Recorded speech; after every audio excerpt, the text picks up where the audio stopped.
Hello everyone. तो हम पढ़ने वाले हैं फेडरलिज्म चैप्टर नंबर 2 सिविक्स का। भाई मैंने 3 बार इसको रिकॉर्ड कर लिया है, बट क्या है हमारे घर में शोर ख़त्म होता नहीं है, तो बार बार चैं चूं ची चूं चूं करते करते हम मेरा दिमाग ख़राब कर दिया। तीसरी बार बना रही हूँ। अरे यार, हाँ तो देखो, सबसे पहले हम, अरे शिट यार, देखो कलर रंगीन कर रखा है ना मैंने।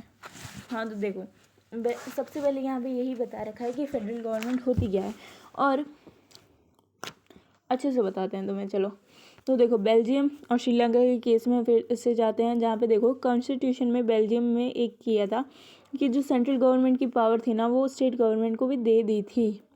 और स्टेट गवर्नमेंट के पावर में तो फिर हम देखो वहाँ पे देखो, अब जो सेंट्रल गवर्नमेंट थी वो उसमें दखल अंदाजी नहीं करती थी कि स्टेट को क्या ऐसी पावर मिली है, क्या कर रहा है स्टेट वो, ठीक है।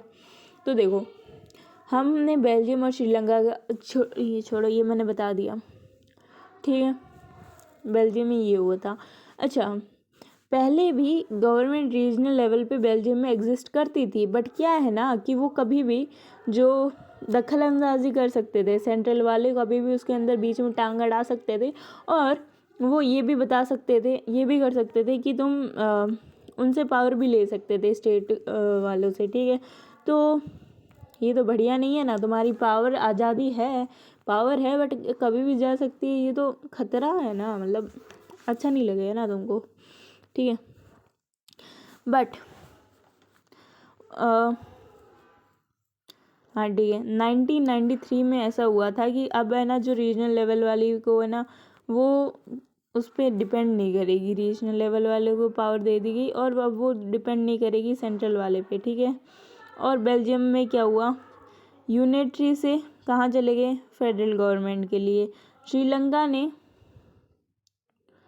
टू बी प्रैक्टिकल पर्पस के लिए यूनिटरी सिस्टम व नेशनल, देखो अच्छा, अब जो है ना तमिल थे ना श्रीलंका में, वो देखो श्रीलंका में चलती थी यूनिटरी वालों की, बट यूनिटरी सिस्टम चलता था। यूनिटरी सिस्टम में सिर्फ एक गवर्नमेंट है, जो कि वो है कौन सी, यूनियन गवर्नमेंट। और अगर वो यूनियन गवर्नमेंट उनको पावर दे भी दे, किसको, स्टेट को, तो फिर क्या है कि वो फिर से पावर कभी भी ले सकती है और उसके अंदर दखल अंदाजी कर सकती है।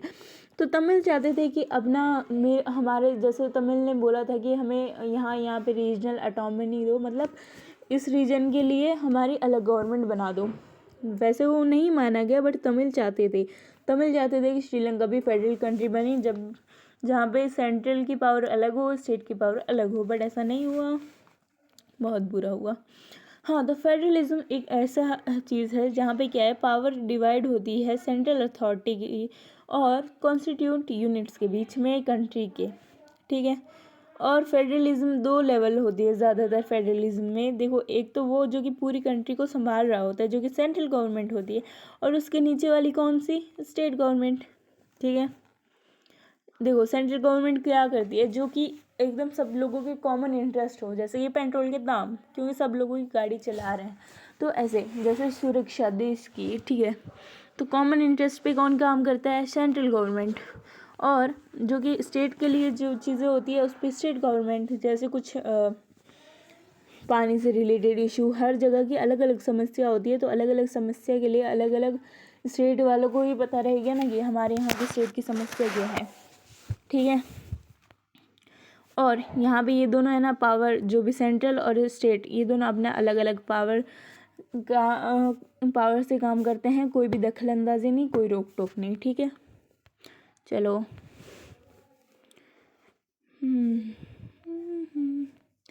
अच्छा, फेडरलिज्म है क्या है भाई, इसको देखो, यूनिटी गवर्नमेंट में ऐसा होता है कि सिर्फ या तो एक ही गवर्नमेंट हो या फिर सब ऑर्डिनेट हो, बट सब यूनिट हो, बट वो सब ऑर्डिनेट हो किसके, सेंट्रल पावर के। मतलब तुम्हें दी तो जा रही है पावर, बट तुम्हारे ऊपर कोई है, जैसे वो ब्रिटिशर करना चाह रहे थे इंडिया पे, बट ऐसा नहीं हुआ, उनकी बुरी किस्मत और हमारी बहुत अच्छी, ठीक है। तो सेंट्रल गवर्नमेंट पास कर सकते हैं,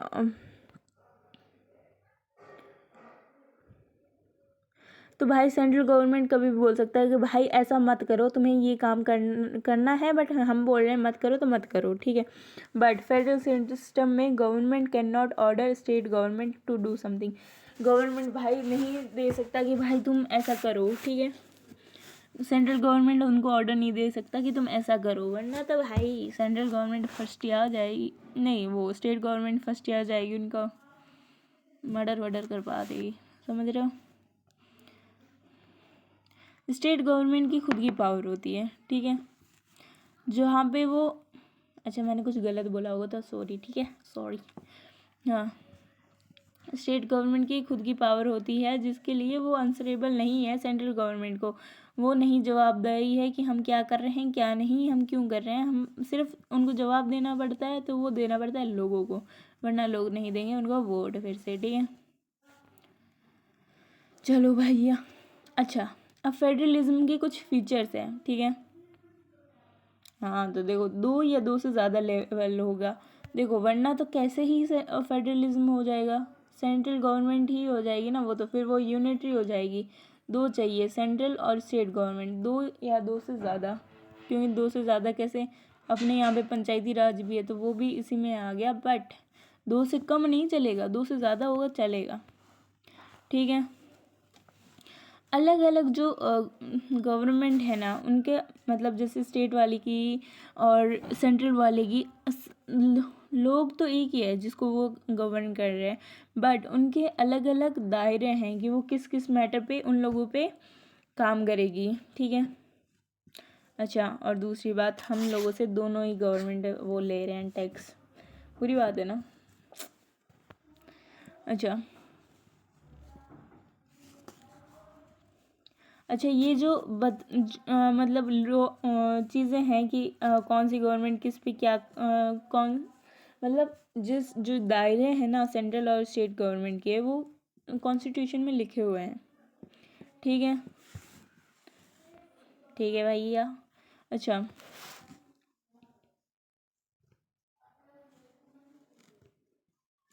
the fundamental provision of can not, अच्छा कोई एक ऐसा नहीं है कि भाई जो सेंट्रल वाली बोल देगी कि नहीं भाई हमें ये यहाँ पे कॉन्स्टिट्यूशन में चेंज करना है, नहीं नहीं, दोनों की सहमति होनी चाहिए, सेंट्रल की भी सहमति होनी चाहिए, स्टेट की भी सहमति होनी चाहिए, तभी जाके कोई भी ये जो फंडामेंटल लिखे हुए हैं प्रोविज़न उसमें चेंज हो सकता है, वरना कुछ चेंज नहीं हो सकता। और इसके लिए दोनों ही गवर्नमेंट का कंसेंट चाहिए होगा, ठीक है। कोर्ट के पास पावर है कि वो कॉन्स्टिट्यूशन में इंटरप्ट कर सके, और इसमें कि डिफरेंट लेवल की क्या क्या पावर है इसमें, जो highest court act as umpire, देखो अगर लड़ाई हुई इन दोनों के बीच में, डिफरेंट लेवल के बीच में, तो कौन आएगा, कोर्ट आएगा भाई, ठीक है, वो उनके जो मैटर है वो सुलझाएगा, ठीक है।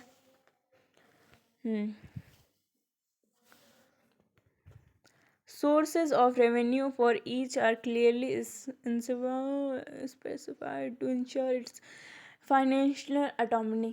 भाई ये बता रखा है कि आप देखो, आलू का तो भाई आलू का तो लेंगे स्टेट गवर्नमेंट, और धनिये का लेंगे कौन, वो सेंट्रल गवर्नमेंट, ऐसे मतलब ऐसे बता रखा है कि किस चीज़ वाला रेवेन्यू कौन लेगा, ठीक है, वरना तो जनता को बहुत चूना लग जाएगा, तो ठीक है, वो स्पेसिफाइड है कि फाइनेंशियल चीज़ ढंग से रहे, ठीक है।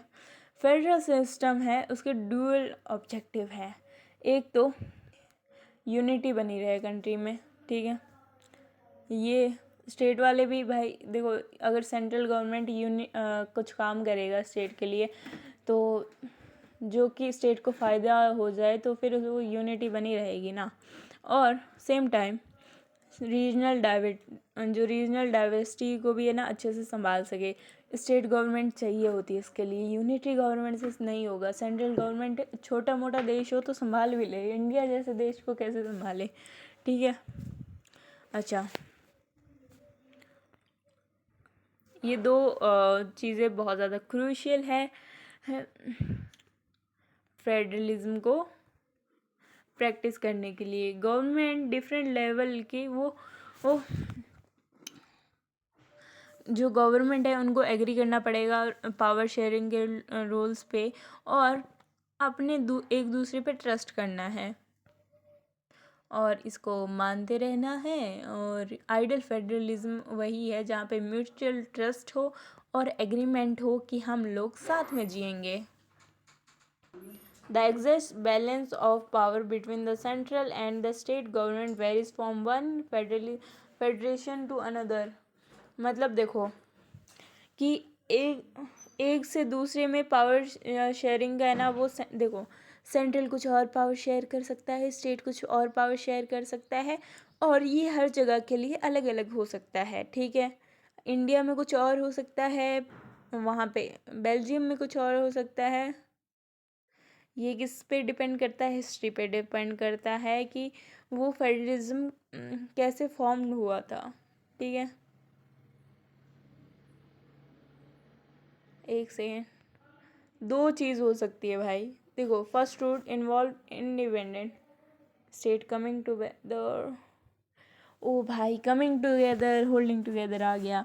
तो देखो ये सबसे ज़्यादा कंफ्यूज करता है, और मेरे को तो काफ़ी ज़्यादा, जब मैंने पढ़ा था तो मेरे को सबसे घटिया चीज़ क्या लगी थी, ये कमिंग टुगेदर होल्डिंग टुगेदर, एक जैसे ही तो है यार, क्या है फर्क? पता नहीं क्या क्या ले आता है, इसलिए मेरे को इकोनॉमिक्स ज़्यादा पसंद है। तो ठीक है, अभी कमिंग टुगेदर और होल्डिंग टुगेदर देखते हैं। अब क्या है ना, कमिंग टुगेदर में वो लोग बिगर यूनिट बनाते हैं, एक second, coming together bigger unit बनाते हैं छोटे छोटे लोग, और इससे क्या होता है कि सिक्योरिटी बढ़ती है, और फिर आइडेंटिटी वही रहती है, रिटेनिंग आइडेंटिटी, इसको कमिंग टुगेदर बोलते हैं। इसका एग्जांपल है, एग्जांपल कैसे याद करने हैं, इसके एग्जांपल है यूएसए, एक इसका एग्जांपल है, ठीक है। यूएसए को याद कर लो, यू से क्या हो गया, यूनाइटेड, जो यूएसए खुद है, ठीक है। एस से हो गया स्विट्ज़रलैंड, और ए से हो गया ऑस्ट्रेलिया, ठीक है। हाँ, तो क्या होती है ना, in first category of federalism all constituents usually have equal power and are strong. तो इसमें क्या होती है ना, सबके पास में इक्वल पावर होती है, और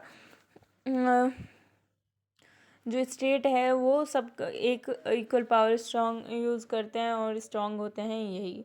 सेकंड क्या होती है, लार्ज कंट्री है वो डिवाइड हो सोचती है कि भाई हम छोटे छोटे यूनिट्स में डिवाइड हो जाए, ताकि क्या हो सके कि बढ़िया तरीके से देश चल सके, ठीक है।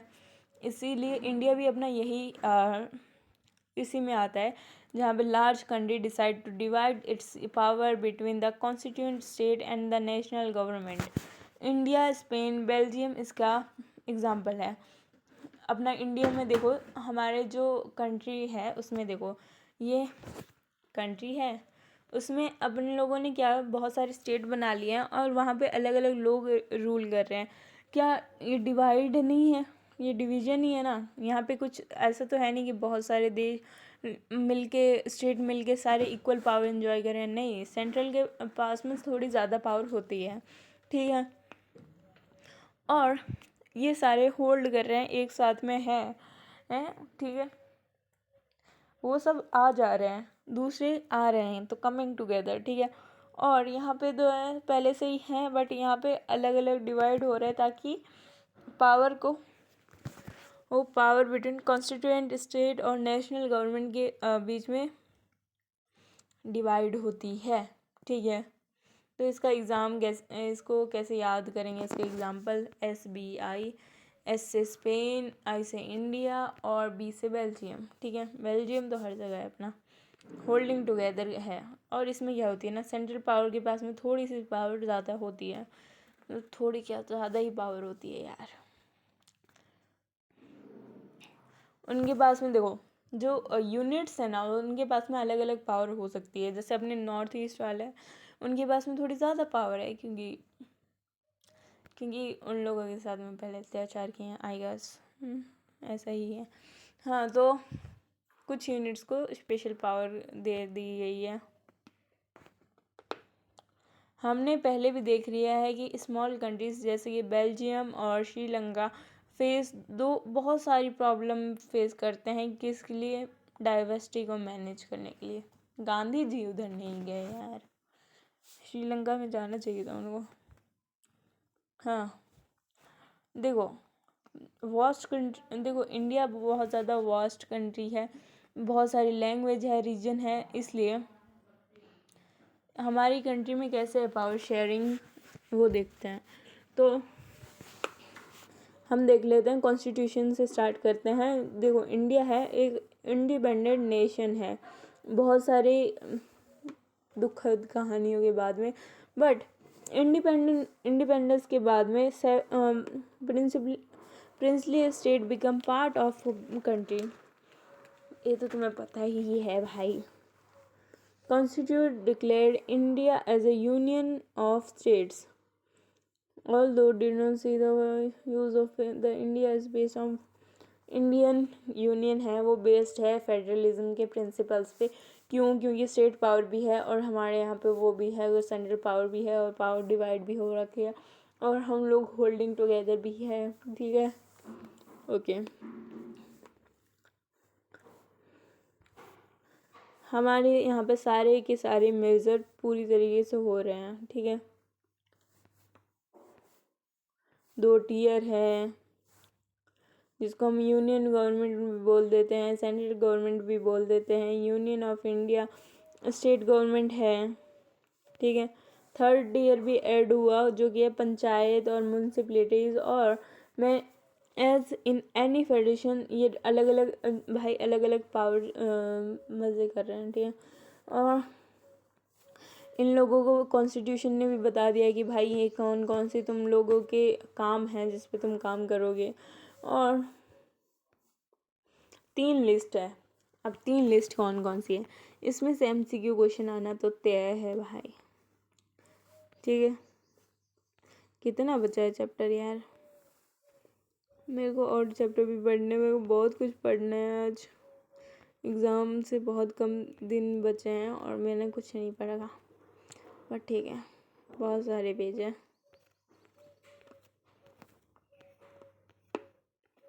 मतलब तुमको पढ़ना है, तुम्हारा रिएक्शन ऐसा ही होगा कि मेरे को बहुत कुछ पढ़ना है, बट या मैं कोशिश करूँगी, मेरे को बहुत कुछ पढ़ाना है, मैं कोशिश करूँगी कि मैं तुम्हारी मदद कर सकूँ। यूनियन लिस्ट जो कि नेशनल इम्पोर्टेंस के लिए होते हैं, जैसे कि डिफेंस कंट्री का, foreign affair, banking, communication, currency, ये सब। करेंसी पूरी इंडिया को चाहिए कंट्री के लिए, फॉरेन अफेयर ज़रूरी है, और देश की सुरक्षा तो सारी इंडिया है भाई, वो तो चाहिए ही चाहिए। ठीक है, तो ये नेशनल लेवल पे इम्पोर्टेंट चीज़ें हैं, तो ये तो चाहिए ही चाहिए भाई। और फिर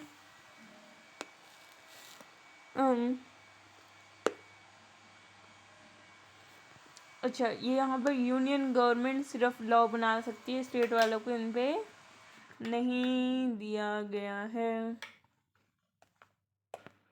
और इसलिए यूनियन लिस्ट में है। ठीक है, स्टेट लिस्ट में जैसे स्टेट और लोकल इम्पोर्टेंस, जैसे कि पुलिस हो गया, ट्रेड हो गया, कॉमर्स हो गया, एग्रीकल्चर हो गया, इरिगेशन हो गया। अब देखो किसी स्टेट को चाहिए ही नहीं इरिगेशन, ठीक है, तो वो अपने आप से मैनेज करेंगे ना। एक में आ रही है बढ़िया पानी ही पानी, गंगा से, गोदावरी से, सबसे पानी आ रहा है। एक तो वो स्टेट है, और एक वो है जहाँ पे पानी ही नहीं है, सूखा पड़ गया है। तो भाई अलग अलग लोग अलग अलग तरीके से करेंगे ना काम। ठीक है, और इस पे सिर्फ और सिर्फ स्टेट बना सकता है, बी लाइक यूनियन, तूने हमको उसमें नहीं बनाने दिए ना लॉ, हम भी नहीं बनाने दे रहे, जा। हाँ, तो कॉन्क्रीट लिस्ट वो होती है जो कि दोनों सब्जेक्ट को इंक्लूड करती है, कॉमन जैसे common interest to both the union government as well as state government. ये यूनियन का भी हो सकता है, स्टेट का भी हो सकता है। सॉरी। जैसे एजुकेशन, अब हम देखते हैं स्टेट बोर्ड वाली जो स्कूल है वो है ना, तो वो एजुकेशन है ना, फॉरेस्ट हो गया, ट्रेड यूनियन हो गया, मैरिज अडॉप्टेशन, सक्सेशन, ये सब यहाँ पे यूनियन भी लॉ बना सकती है और स्टेट भी बना सकती है।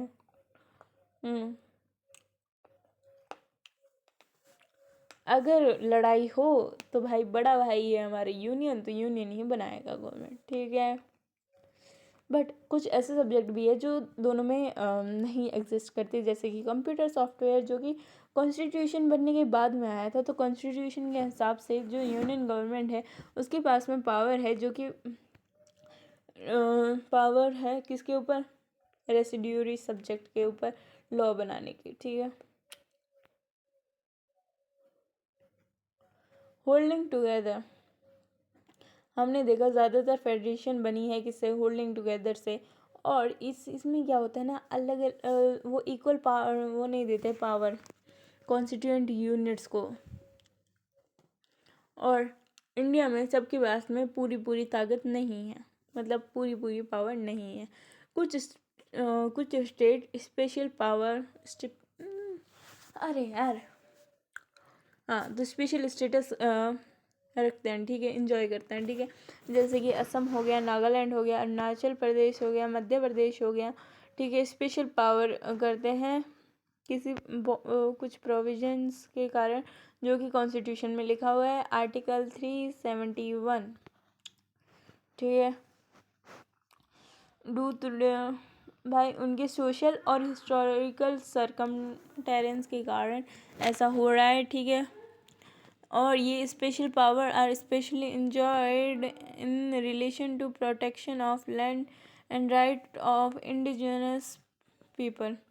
देखो, स्पेशल पावर है ना, ये इन लोगों से इंजॉय की जाती है जो कि प्रोटेक्शन, जैसे लैंड की प्रोटेक्शन जो कि पुराने लोगों की है, उनके कल्चर की, और उन लोगों को गवर्नमेंट सर्विस में भी वही प्रेफर किया जाता है, ठीक है। अच्छा, इंडियन, देखो ऐसा कोई इंडियन जो कि वहाँ का परमानेंट रेसिडेंट नहीं है तो वो वहाँ पे लैंड नहीं कर सकता, लैंड खरीद नहीं सकता, हाउस नहीं खरीद सकता, ठीक है। बहुत सारे ऐसी इंडियन यूनिट्स है, कुछ यूनिट्स है जहाँ पे बहुत कम पावर इंजॉय कर पाते हैं वो लोग, ठीक है। जैसे वो बहुत छोटे हैं इंडिपेंडेंट स्टेट बनने के लिए, बट वो उसमें स्टेट में नहीं कर सकते, मर्ज नहीं कर सकते एग्जिस्टिंग स्टेट में, जैसे कि चंडीगढ़, लक्षद्वीप, कैपिटल सिटी दिल्ली, इन लोगों को यूनियन टेरिटरीज बोला जाता है। और ये टेरिटरीज को पावर नहीं दी जा सकती कि जितनी स्टेट को, क्योंकि ये इतनी बड़ी है ही नहीं। तो सेंट्रल गवर्नमेंट के पास में स्पेशल पावर है इन लोगों को रन करने के लिए। सबकी पावर तो सेंट्रल के पास में है, और फिर बोलते हैं पावर डिवाइड कर रहे हैं हम तो। हाँ,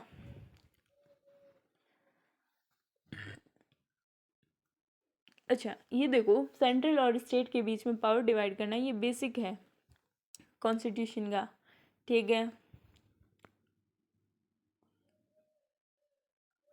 ये इजी नहीं है कि हम पावर शेयरिंग अरेंजमेंट को चेंज कर सकें, ठीक है। Parliament can not own change this arrangement, and अगर कुछ हो चेंज करना है तो दोनों हाउस से वो मिलना चाहिए, 2/3 मेजॉरिटी मिलनी चाहिए, ठीक है। और रे बहुत भाई, ठीक है।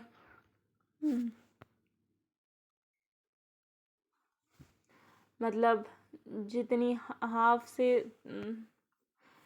हाफ तो मिलनी चाहिए, ठीक है, दोनों हाउसेस की, ओके। ये जुडिशरी बहुत इम्पोर्टेंट रोल करता है देखने में कि कॉन्स्टिट्यूशन प्रोविंसर और प्रोसीडर इन केस ऑफ कोई डिस्प्यूट हुआ डिवीजन ऑफ पावर में, तो हाई कोर्ट, सुप्रीम कोर्ट, ये लोग डिसीजन बनाएंगे।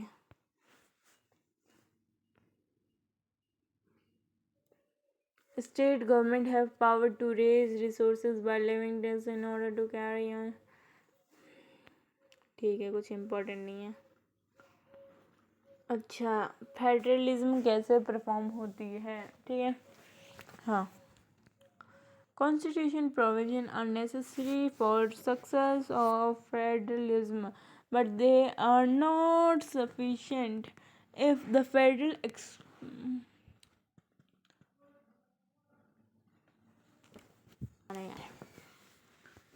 Baby I wanna be favourite. Okay, constitutional provision है वो नेसेसरी है किसके लिए?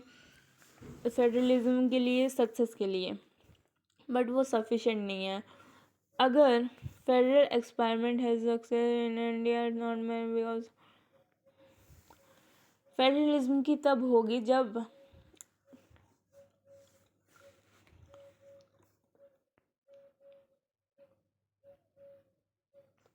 हाँ जी तब होगी जब वो लोग रिस्पेक्ट करें डाइवर्सिटी की और लोग अलग अलग तरीके के साथ में जीना चाहे, क्योंकि शेयर्ड आइडल इन द, तो इसमें कुछ इम्पोर्टेंट नहीं है। Linguistic state, the creation of linguistic state was the first and major test for democratic politics in our country. 2000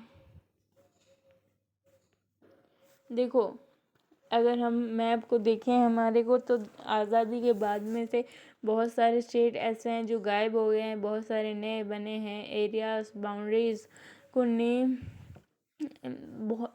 नाम चेंज हुए। 1947 में द बाउंड्रीज ऑफ स्टेट देखो, नए स्टेट बनाने के लिए कुछ स्टेट की बाउंड्री को चेंज करना पड़ा, ठीक है। और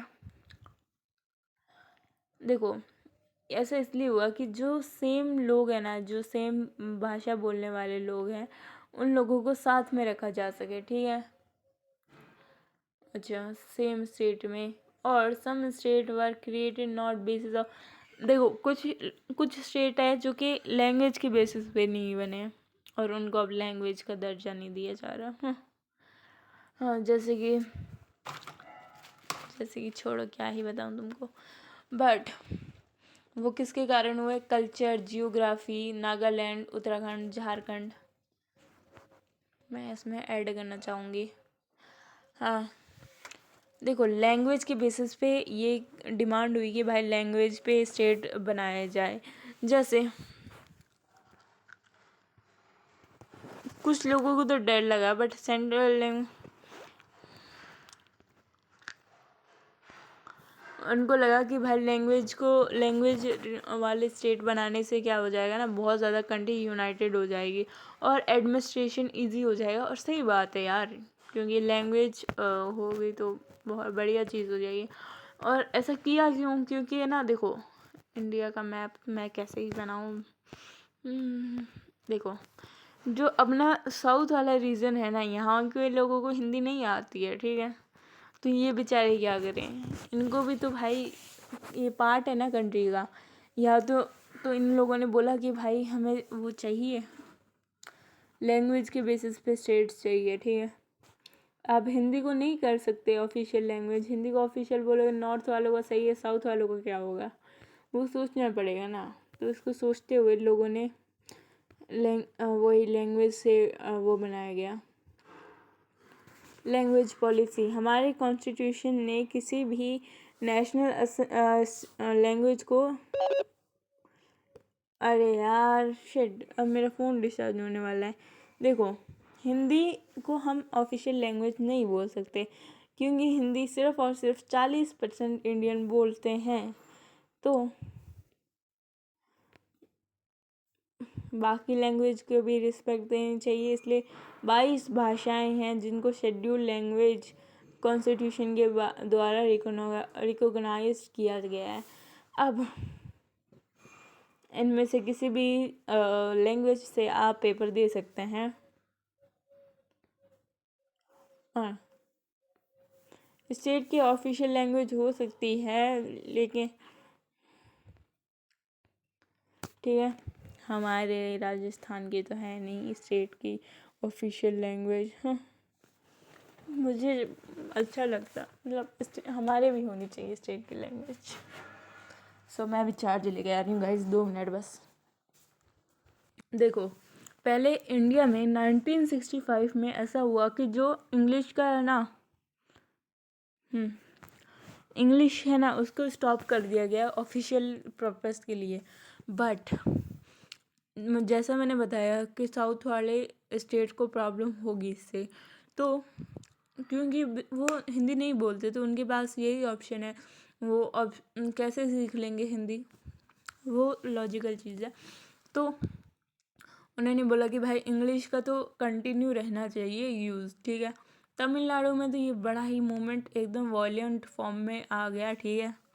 लोग गुस्सा हो गए बहुत बुरी तरीके से। अच्छा, फिर उन्होंने अपने सेंट्रल गवर्नमेंट के पास में कोई ऑप्शन नहीं था, वरना तो वो श्रीलंका ही बन जाते कि इंग्लिश का भी यूज़ चलेगा हिंदी के साथ में ऑफिशियल पर्पस के लिए।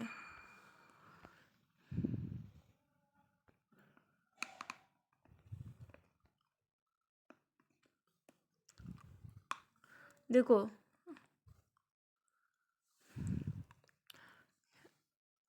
ये हिंदी और इसका तो लड़ाई चलती रहती है। The flexibility shown by Indian politician. देखो हिंदी और इंग्लिश की लड़ाई चलती रहती है, बट एक बात है कि हमें भी उन जो स्टेट है साउथ वाले, वो थोड़ी ना सीख पा रहे हैं हिंदी। अगर वो हिंदी सीख पा रहे हैं तो हमें भी इंग्लिश सीख लेनी चाहिए। तो अपने इंडिया की सेंट्रल गवर्नमेंट ने ऐसा सोचा कि नहीं, ऐसा नहीं होना चाहिए, और उन्होंने अपना वो किया। वरना तो इंडिया और श्रीलंका में कोई फ़र्क नहीं बन जाता, फिर तो लड़ाई दंगे तय थे, ठीक है। पता चला वो साउथ वाले भी बोलते कि हमें भी नया कंट्री बना दो, ठीक है। अच्छा,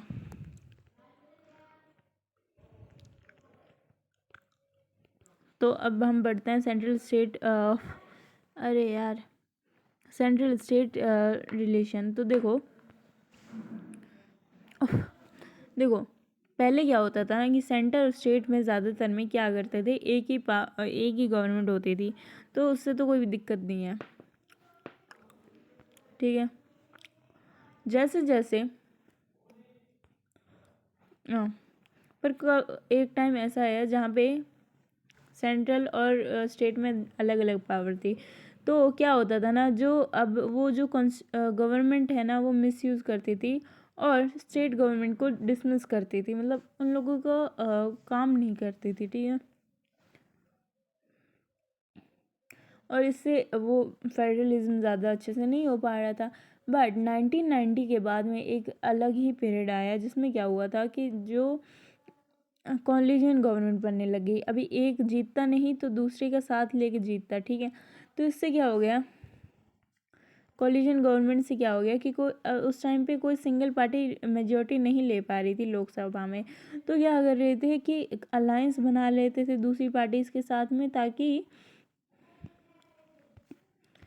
ये वहाँ पे वो हो जाए, और ये पावर शेयरिंग का नया कल्चर आया। इसके कारण नया कल्चर आ गया। देखो अब सेंट्रल वाले को पता है कि अगर अगली बार गवर्नमेंट नहीं बनी तो हमें इसकी स्टेट वालों की ज़रूरत पड़ सकती है। इसलिए क्या हुआ ना कि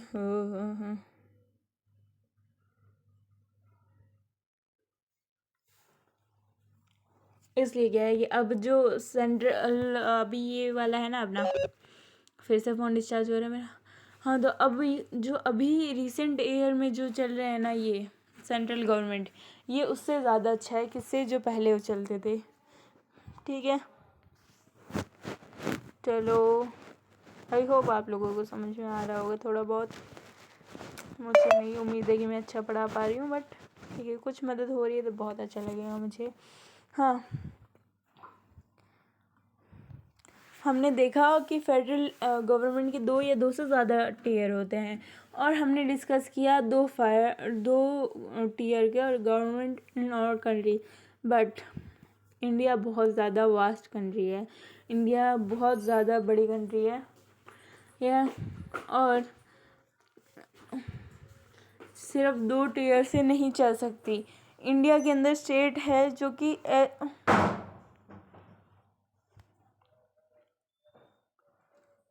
इंडिया के अंदर इतने बड़े बड़े स्टेट है जो इतने यहाँ पे इंडिपेंडेंट कंट्रीज़ है वहाँ पे यूरोप में, ठीक है। जैसे तुम्हें पता ही होगा, बेल्जियम, हरियाणा, ठीक है। स्टेट इन इंडिया अच्छा,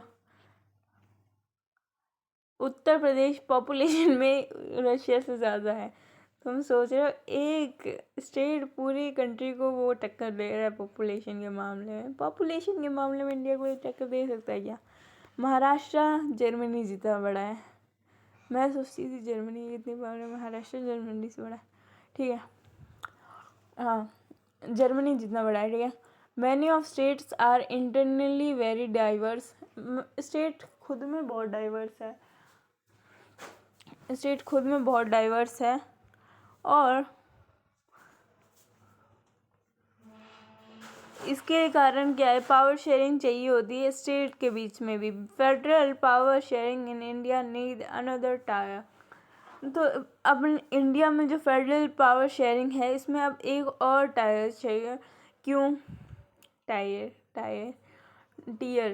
ठीक है, स्टेट गवर्नमेंट से बिलो, जो कि क्या है, this is rational for decentralisation of power. इसके कारण, ठीक है, इसके कारण थर्ड टीयर आया, जो कि है लोकल गवर्नमेंट।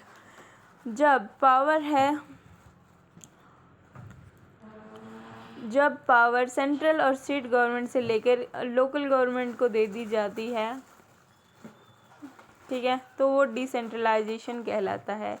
इसके बेसिक आइडिया है कि बहुत ज़्यादा प्रॉब्लम्स है, इश्यूज है जो कि लोकल लेवल पे है। पीपल जो खुद के वहाँ के लोग हैं उनको ज़्यादा जानकारी है और उनको पता है कि कैसे पैसे मैनेज करने हैं, कैसे उस पैसे को और स्पेंड करना है, ठीक है। और लोकल लेवल के लोगों के लिए वो पॉसिबल है कि वो डायरेक्टली पार्टिसिपेट कर ले डिसीजन मेकिंग में। और डेमोक्रेसी में तो यही होता है कि लोग पार्टिसिपेट करें। अब पूरे में नहीं कर पा रहे हैं, बड़े अपना यूनियन लेवल पे नहीं कर पा रहे, कोई बात नहीं, लोकल लेवल पे कर लो। सेल्फ गवर्नमेंट, ठीक है। Need for decentralization since then there are several students central power to their level। Panchayat in village, देखो विलेज में पंचायत है, ठीक है, इनसे बड़ी है अर्बन एरियाज में म्यूनसिपलिटीज, ठीक है, सभी स्टेट में सेटअप की गई, बट ये स्टेट गवर्नमेंट के कंट्रोल में है, ठीक है। इलेक्शन हो देखो प्रॉब्लम में है इसमें कि इलेक्शन रेगुलरली नहीं होते और पावर और रिसोर्सेज खुद के नहीं है भाई, स्टेट की दी हुई पावर और रिसोर्सेज है, इसलिए थोड़ा कम है डिसेंट्रलाइजेशन इफेक्टिव। अच्छा, और इसके कारण क्या है, मेजर स्टेप लिए गए 1992 में।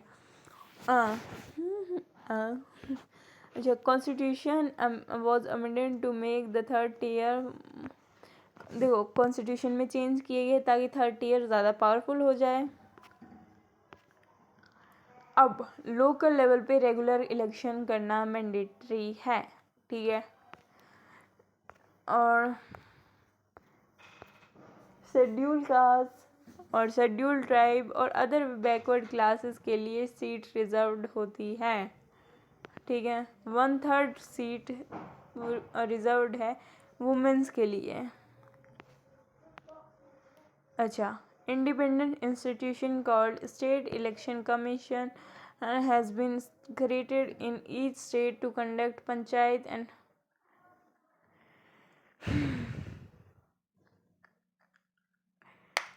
देखो स्टेट में क्या बनाया गया है, स्टेट इलेक्शन कमीशन, जो कि किस लिए, ताकि कंडक्ट करवा सके पंचायत को और म्यूनसिपलिटीज इलेक्शंस को, ठीक है।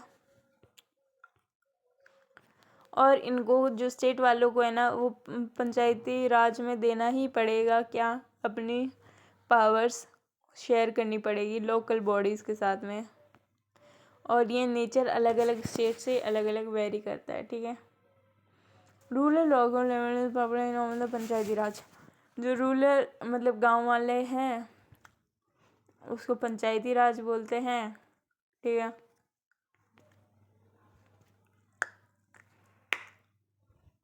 कुछ ग्रुप्स कुछ विलेज मिलके क्या कर देते हैं, वो बना देते हैं पंचायत, ग्राम पंचायत, ठीक है। स्टेट के अंदर कुछ विलेज मिलके ग्राम पंचायत बन जाते हैं और इसके अंदर कुछ वार्ड मेंबर होते हैं जिनको पंच बोलते हैं और प्रेसिडेंट होता है जिसको सरपंच बोलते हैं और ये डायरेक्टली इलेक्टेड होते हैं अडल्ट पॉपुलेशन के लिए जो कि उस वार्ड में और विलेज में रहता है। और ये डिसीजन मेकिंग अच्छा चल रहा है ना, ये डिसीजन मेकिंग बॉडी होती है, सारे विलेज के लिए डिसीजन लेती है। पंचायत वर्क करती है अंडर द ओवरऑल सेपरेशन ग्राम सभा। पंचायत काम करती है ग्राम सभा के अंदर, ठीक है। All the water villager are its member.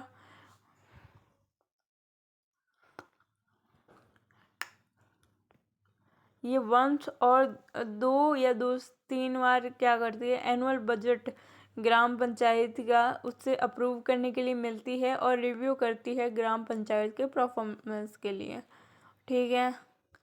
Local government goes to district. देखो पहले क्या था, पंचायती राज, पंचायती राज मिलके ग्राम पंचायत मिलके क्या बनाएगी, पंचायत समिति और ब्लॉक और मंडल, ठीक है। पहले पंचायती राज, ठीक है, और ये ग्राम और समिति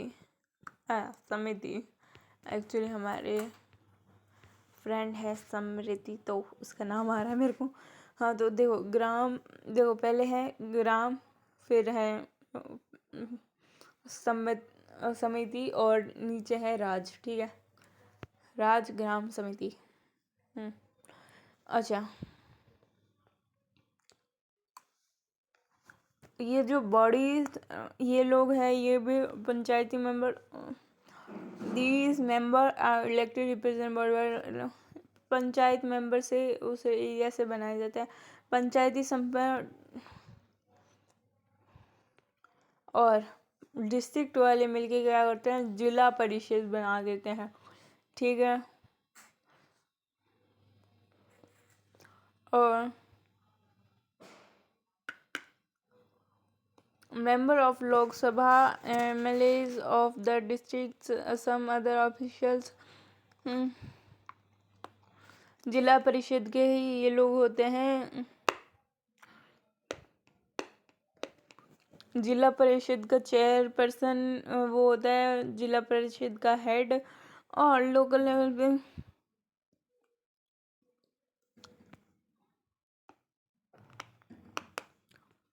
बड़े शहरों में म्यूनसिपलिटीज़ होती है, शहर नहीं टाउन्स में म्यूनसिपलिटीज़ होती है। टाउन शहर से थोड़ा सा छोटा होता है तो इसलिए भाई म्यूनसिपलिटीज़ अंग्रेजी नाम, ठीक है। अब सिटीज़ में होता है म्यूनसिपल कॉर्पोरेशन और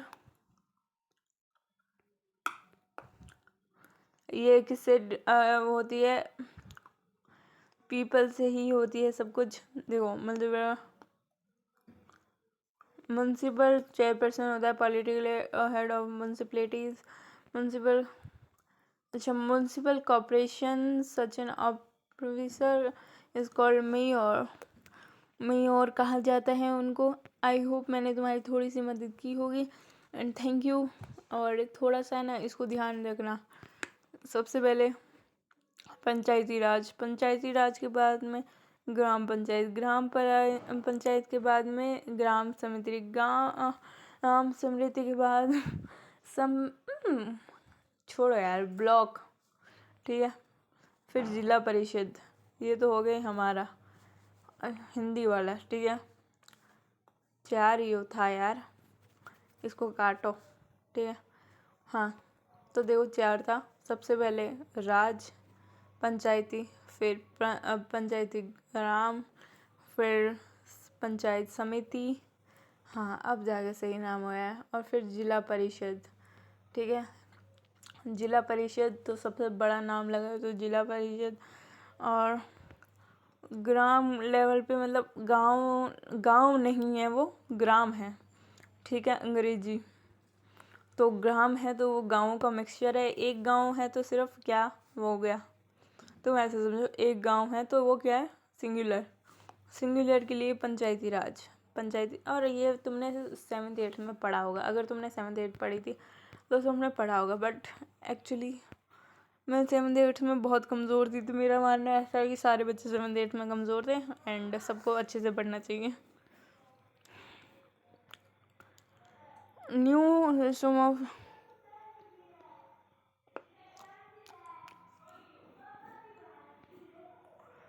36 lakhs इलेक्टेड रिप्रेजेंटेटिव है पंचायत और म्यूनसिपलिटीज़ में, कंट्री में पूरे हैं। अच्छा ठीक है। मैं सोच रही हूँ ये, और ये जब ये कंट्री के पॉपुलेशन से ज़्यादा कैसे हो सकता है, ठीक है। और मतलब मैं ये सोच रही थी इंडिया की पॉपुलेशन से ये ज़्यादा कैसे हो सकता है, ठीक है।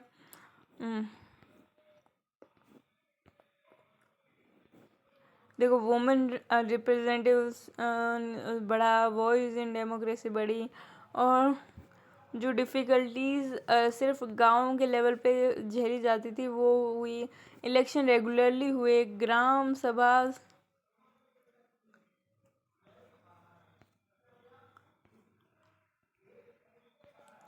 तो भाई अभी इम्प्रूवमेंट करना है, कुछ स्टेट्स ने पावर नहीं दिया है, कुछ स्टेट उन लोगों को पैसे नहीं दे रहे हैं, तो उस चीज़ों में इम्प्रूवमेंट करना है। बट काफ़ी कुछ हो भी रहा है, तो हमें जो है उससे खुश रहना चाहिए। And thank you, and I hope कि थोड़ा सा मैंने तुम्हारे नंबरों में बढ़ोतरी करने का काम किया हो। वैसे मुझे उम्मीद नहीं है कि तुम तारीफ़ करोगे, बट यस, थैंक यू।